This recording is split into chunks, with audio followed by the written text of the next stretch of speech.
कई महीनों की लड़ाई के बाद हुकूमत मुखालफिन गुज़श्ता हफ्ते नेटो तैयारों के साए में लिबिया के दारुल हुकूमत तराबलस में दाखिल हुए। अरब स्प्रिंग या अरब दुनिया में बहार के नाम से शुरू होने वाली तहरीक अब भी जारी है, मगर खित्ते के कुछ मुतलक़ अनान रहनुमाओं के लिए ये तब्दीली ख़िज़ां का मौसम साबित हो रही है।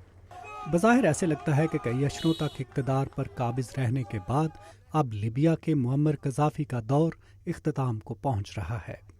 अरब दुनिया में आने वाली तब्दीलियों पर नज़र रखने वाले माहिरीन लिबिया के बाद अब शाम को बहुत दिलचस्पी से देख रहे हैं। मैं नहीं समझता कि लीबिया के हालात का शाम की सूरत हाल पर कोई असर पड़ेगा। इसकी वजह यह भी है कि आलमी ताकतों ने जिस तरह फौजी मदाखलत लिबिया में की है वैसी शाम में होने की बिल्कुल तवक्को नहीं। शाम में हुकूमत मुखालफिन को ज़्यादा बड़े चैलेंज का सामना है। तवील मुद्दत बुनियादों पर क़ज़ाफ़ी का ज़वाल अरब दुनिया में जमहूरियत के हामियों के लिए फ़ायदेमंद होगा।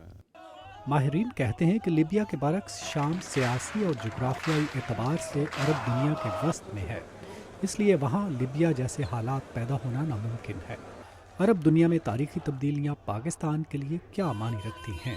माहिरीन का कहना है कि तवील उल मुद्दत बुनियादों पर शायद इन तब्दीलियों से मजहबी इंतहा पसंद ग्रोहों जैसे अलकायदा या तालिबान की हमायत में कमी वाक़ हो, मगर ये असर बहुत महदूद होगा। सेंटर फॉर स्ट्रेटेजिक स्टडीज़ से मुंसलिक तजियाकार मार्क क्वाटरमन कहते हैं कि पाकिस्तान मशरिक़ वस्ता के ममालिक से मुख्तलिफ है।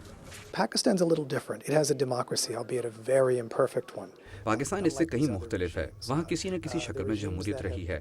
मशरिक़ वस्ता में जिन हुक्मरानों को इक़्तिदार छोड़ने पर मजबूर किया गया है वो फ़ौजी ताकत के बलबूते पर इक़्तिदार में रहे थे। ताहम ये हो सकता है कि पाकिस्तानी नौजवान कुछ अरसे से रुके हुए सियासी अमल को मुतहर्रिक करने के लिए अरब दुनिया की तहरीकों से मुतासिर हों। मशरिक़ वस्ता में सियासी तब्दीलियों का इसराइल और फ़लस्तीन के तनाज़े पर क्या असर होगा? ये वो सवाल है जो वाशिंगटन के तहकीकी इदारों में तवातर से ज़ेर बहस आता है। Washington institute for near east policy से मुंसलिक तजिया निगार डेविड पॉलक कहते हैं कि सितंबर में अक़वाम मुत्तहिदा की जानिब से फ़लस्तीनी रियासत की हमायत में करारदाद की मुमकिना मंजूरी फ़लस्तीनियों के लिए एक अलामती फ़तह से ज़्यादा कुछ नहीं होगी। हकीकी मायनों में इस इक़दाम का पूरी मुस्लिम दुनिया को कोई फ़ायदा नहीं होगा, बल्कि ख़तरा यह है कि नारेबाजी और हकीकत में मुताबिकत का फुक़दान फ़लस्तीनी तहरीक के लिए फ़ायदे के बजाय मसला बन जाएगा। बल्कि मैं ये कहूँगा कि शायद ये इस्लामी दुनिया में बेइत्मीनानी और इंतशार का सबब बने। मार्क क्वाटरमन कहते हैं कि तवील मुद्दती बुनियादों पर अरब दुनिया में इन तब्दीलियों का क्या असर होगा, इस बारे में अभी कुछ कहना कबल अज़ वक्त है, मगर मुख्तलिफ ममालिक में अरब स्प्रिंग के मुख्तलिफ असरात होंगे। लेकिन वो कहते हैं कि ये तय है कि ये तब्दीली मुस्लिम दुनिया के लिए एक उम्मीद की किरण ज़रूर है।